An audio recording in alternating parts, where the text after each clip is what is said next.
What's up, everybody? Ben Morgan, Fins Up Network. We're in that longest part of the offseason, just lull right now. That time between mini camp and training camp.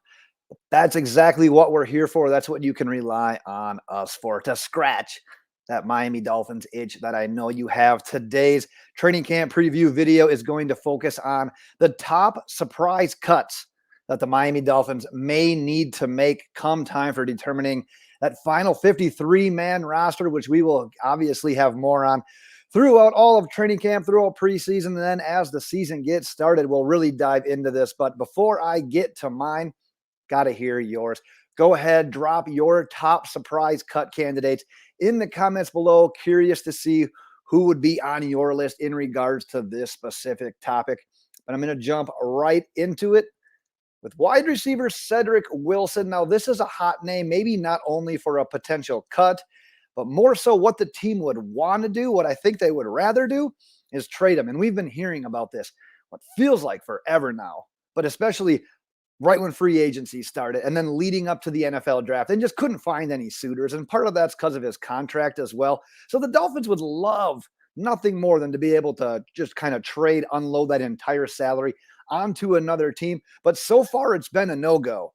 But think about how many other wide receivers we already have that are either guaranteed to make this roster or at least have a pretty damn good shot of making it. Because you got Tyreek Hill, Jalen Waddle, Braxton Berrios. Those three you can pretty much pencil in at that point in time. But then you got Robbie Chosen, Eric Ezukanma, River Craycraft, Cedric Wilson, Braylon Sanders. And how many of those guys are you going to keep in general? 5? Maybe 6? Maybe a guy or two can land on the practice squad, kind of like Braylon Sanders last year. But at the end of the day, it's going to be a numbers game at this wide receiver position. And it's a deep position. It's going to be highly competitive as to who makes it out of these guys when it comes to determining the final 53-man roster. Now, when you look at the money, we talked about that already.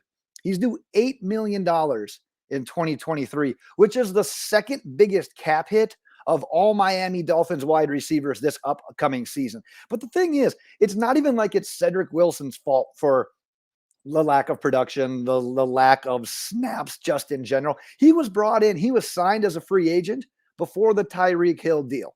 So yeah, we all know all that.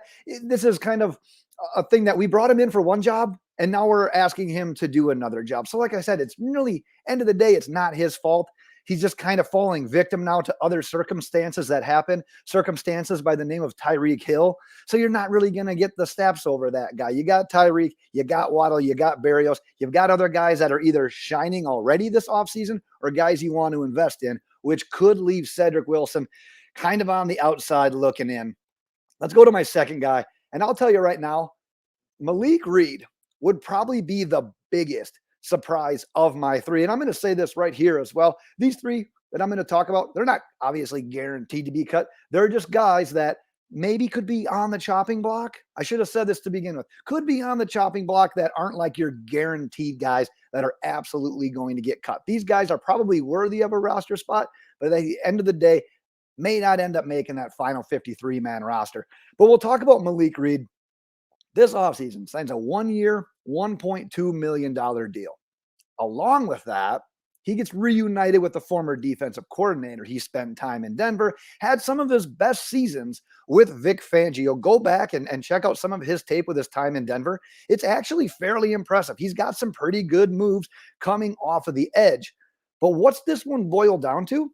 Like I said, I like Malik Reed. This is not a guy I want to see cut by any means. But in my opinion, it kind of boils down to, can the young guys at the position show out? Can they continue to make these flash plays? Can they continue to be more consistent once training camp starts? Make a guy like Malik Reed expendable, because you got Mitchell Agude, who's been all up in the Dolphins news in regards to OTAs, minicamp, flashing, having those plays. You got Cameron Good, who hung around last year.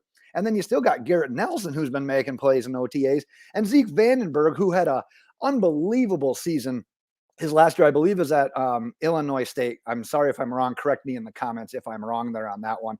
But there's another guy that, yes, a UDFA, we're not expecting too much out of him, but man, has got some stats, has got some flash to maybe potentially push a guy for a roster spot already.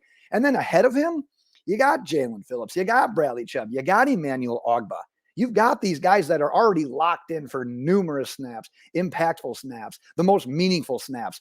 So if a young guy or two that we already talked about, if they can impress, maybe a guy like Malik Reed, who's only on that 1-year deal, can become a little bit more expendable in replace of a guy like Cameron Good or one of these undrafted free agents that we talked about. All right, let's talk about number 3. Because this one I may feel like is I think all Dolphins fans think this is a long time coming. I mean, some, maybe most, all Miami Dolphins fans think this one is a long time coming.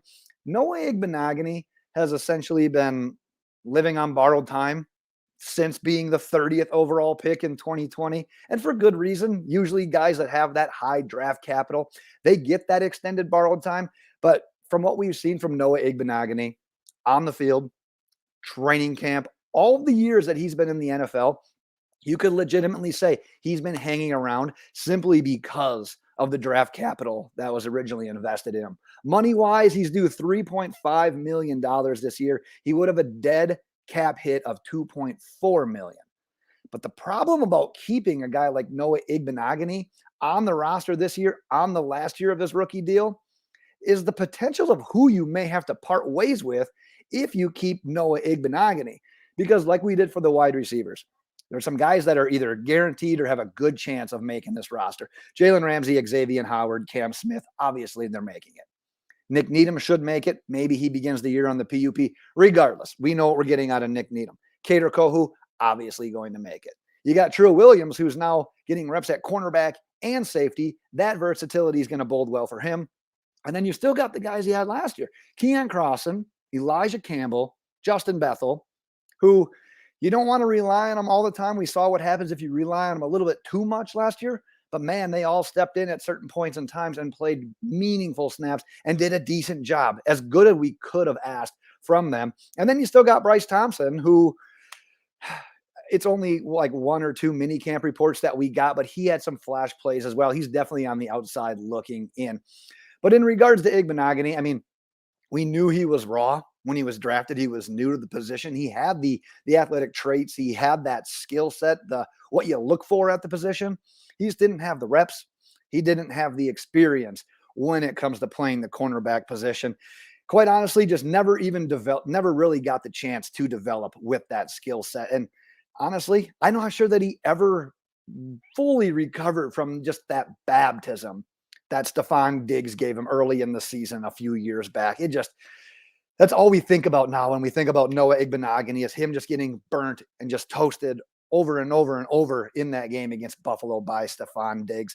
And a guy like I said, a guy like Igbinoghene, the team's not going to re-sign him next year when he is a free agent. So do you just pull the cord right now? Like I said, you got a little bit of a dead hit there in the salary cap if you pull the cord now. But if you don't pull the cord now, then you miss out on one of these guys. Who are the guys that I mentioned? The Crossans, the Campbells, the Bethels, the Bryce Thompson. You miss out on potentially keeping a guy like that. And we're going to keep a lot of cornerbacks. You historically do. You need a lot. We proved last year that you need a lot. You need some quality guys.